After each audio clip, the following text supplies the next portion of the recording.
जय श्री गणेश। दूत के द्वारा कैलाश का वृतांत जानकर जलंधर का अपनी सेना को युद्ध का आदेश देना, भयभीत देवों का शिव की शरण में जाना, शिव गणों का जलंधर की सेना का युद्ध शिव द्वारा कृत्या को उत्पन्न करना, कृत्या द्वारा शुक्राचार्य को छिपा लेना। श्री शिवाय नमस्तुभ्यम। व्यास जी बोले कि हे सनत कुमार, हे सर्वज्ञ, आपने अद्भुत कथा सुनाई और जिसमें महाप्रभु शंकर की पवित्र लीला है। हे महामुने, अब मेरे ऊपर कृपा करके प्रेम पूर्वक यह बताइए कि शंकर जी के भू मध्य से प्रकट उस पुरुष के द्वारा मुक्त किया गया राहु कहाँ गया। सूजी बोले, अमित बुद्धि वाले व्यास जी का वचन सुनकर ब्रह्मा के पुत्र महामुनि सनत कुमार प्रसन्नचित्त होकर कहने लगे। सनत कुमार बोले कि वह राहु उस पुरुष के द्वारा वरवर स्थान पर मुक्त कर दिया गया। इसके लिए वह वरवर नाम से पृथ्वी पर विख्यात हुआ। तब उस पुरुष के द्वारा इस प्रकार छुटकारा प्राप्त करने पर वह अपना नया जन्म मानता हुआ फिर गर्भ रहित हो सने सने जलंधर के नगर में पहुंचा। हे व्यास, उसने वहां जाकर दैत्येंद्र जलंधर से शंकर की सारी चेष्टा का वर्णन विस्तार पूर्वक किया। उसे सुनकर दैत्य राजों में श्रेष्ठ बलवान सिंधु पुत्र जलंधर क्रोध से व्याकुल हो उठा। तब क्रोध के वशीभूत चित्त वाले उस दैत्येंद्र समस्त दैत्यों को युद्ध के लिए उद्यत होने का आदेश दिया। जलंधर बोला, काल नेमि आदि एवं शुभ निशुंभ आदि सभी वीर दैत्य अपनी अपनी सेनाओं से युक्त होकर युद्ध के लिए निकले और वीर कुल में उत्पन्न 1 करोड़ कंबु वंशीय सोद्रह काल तक काल के और कालक काल के मौर्य तथा द्रोम गण भी शीघ्र चले। महाप्रतापी सिंधु पुत्र वह दैत्यपति इस प्रकार आज्ञा देकर करोड़ों दैत्य के साथ लेकर शीघ्र हो चल पड़ा। शुक्र एवं कटे हुए सिर वाला राहु उसके आगे आगे चलने लगा और उसी समय जलंधर का मुकुट वेग से खिसक कर पृथ्वी पर गिर पड़ा और समस्त आकाश मंडल वर्षा काल के समान मेघों से आच्छन्न हो गया तथा मृत्यु सूचक बोध से भयानक अपशकुन होने लगे। और तब उसकी यह इस प्रकार की युद्ध की तैयारी देखकर इंद्र सहित वे देवता छिपकर शिवजी के निवास स्थान कैलाश पर्वत पर गए। वहां जाकर इंद्र सहित सभी देवता शिवजी को देखकर उन्हें प्रणाम कर कंधा झुकाए हुए हाथ जोड़कर स्तुति करने लगे। देवता बोले, हे देव महादेव, हे करुणाकर, हे शंकर, आपको प्रणाम है। ए महेशान, हम शरणागतों की रक्षा कीजिए। हे प्रभु, इंद्र सहित हम लोग जलंधर द्वारा किए गए उपद्रव से अत्यंत व्याकुल हो गए और अपना अपना स्थान छोड़कर पृथ्वी पर स्थित हैं। देवता बोले, हे देवदेव महादेव, हे करुणाकर, हे शंकर, आपको प्रणाम है। हे महेशान, हम शरणागतों की रक्षा कीजिए। इंद्र सहित हम लोग जलंधर द्वारा किए गए उपद्रव से अत्यंत व्याकुल हो गए और अपना अपना स्थान छोड़कर पृथ्वी पर स्थित हैं। हे प्रभु, हे स्वामिन, आप देवताओं के इस विपत्ति को कैसे नहीं जानते, अतः आप हम लोगों की रक्षा के लिए जलंधर का वध कीजिए।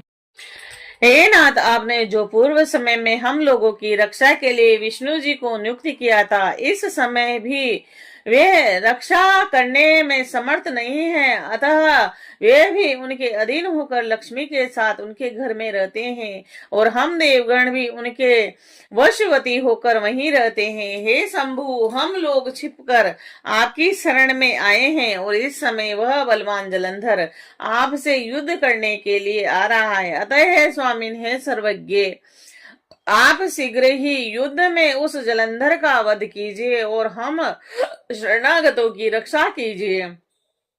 सनत कुमार बोले कि हे व्यास, ऐसा कहकर वह सभी देवता प्रभु को प्रणाम कर उन महेश्वर के चरण देखते हुए विनम्र हो वहीं स्थित हो गए। तब देवगणों का यह वचन सुनकर शिव जी हंसकर विष्णु को शीघ्रता से बुलाकर यह वचन कहने लगे। ईश्वर बोले, हे हरिकेश, हे महाविष्णु, जलंधर से सहस्त्र हुए यह देवगण अत्यंत व्याकुल होकर यहाँ मेरी शरण में आए हैं। हे विष्णु, आपने युद्ध में जलंधर का वध क्यों नहीं किया और आप स्वयं भी अपना वैकुंठ छोड़कर उसके घर चले गए?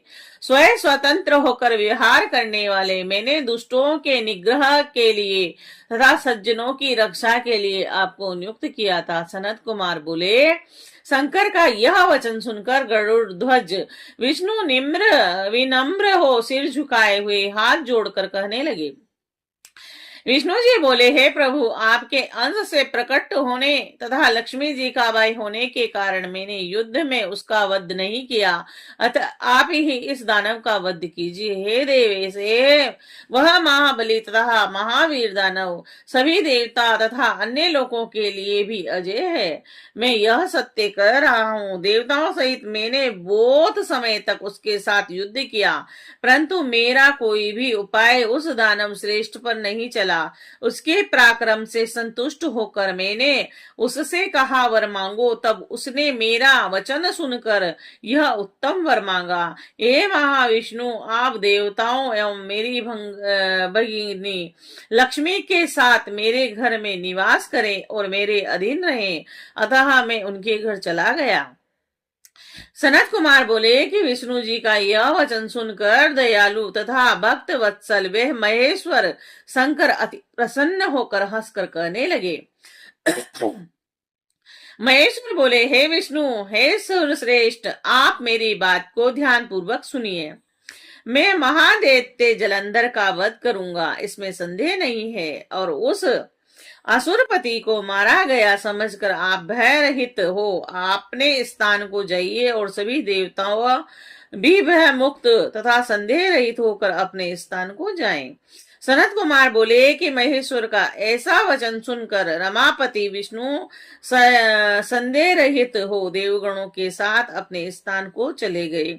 और हे व्यास, इसी बीच वह अति पराक्रमी तथा बलवान दैत्यपति युद्ध के लिए तत्पर असुरों के साथ कैलाश के समीप पहुंचा और कैलाश को घेर कर तीव्र सिंहनाद करता हुआ काल के समान वह महती सेना के साथ वहीं रुक गया। उसके बाद दैत्यों के सिंहनाद से उत्पन्न महाकोलाहल सुनकर दुष्टों का संहार करने वाले तथा महालीला करने वाले महेश्वर अत्यंत क्रोधित हो उठे। तब महालीला करने वाले कौतुकी महादेव ने महाबलवान नंदी आदि अपने गणों को युद्ध के लिए आज्ञा दी। तब शिव जी की आज्ञा से नंदी, गजमुख आदि प्रमुख सेनापति तथा सभी गण बड़ी शीघ्रता से युद्ध के लिए तत्पर हो गए। वह सभी महावीर गण युद्ध के लिए क्रोध से दुर्मुद्ध हो नाना प्रकार के युद्ध संबंधी शब्द करते हुए कैलाश पर्वत से उतरे। और उसके बाद कैलाश की उत्पत्तिकाओं में प्रथम गणों और दैत्यों में अस्त्र शस्त्रों से घोर युद्ध होने लगा। उस समय वीरों में हर्ष उत्पन्न करने वाली भेरी, मृदंग, शंखों की ध्वनियां, हाथी, घोड़े तथा रथों के शब्दों से नादित हुई पृथ्वी कंपित हो उठी।